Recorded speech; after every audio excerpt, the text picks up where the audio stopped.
Time to take a look at the VEVOR Faraday bag.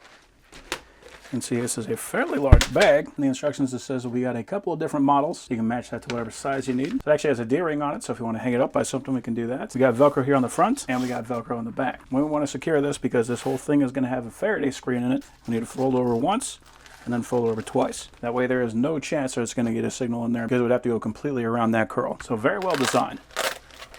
If we look inside there, we can see we got a nice slick material. It has kind of a rubbery material here on the outside. Almost feels like one of those Fireproof bags. So if we fold this guy up, we have got a total length of about 16 inches by about 14 inches. So my small laptop, of course, that's going to be able to fit in there, no problem.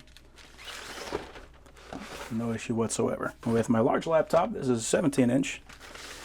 Looks like that one is going to be able to fit in there as well. Yeah, no problem.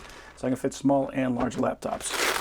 So right now, door is locked. If I put my hand on the handle, it will automatically unlock. Okay, so let's lock it.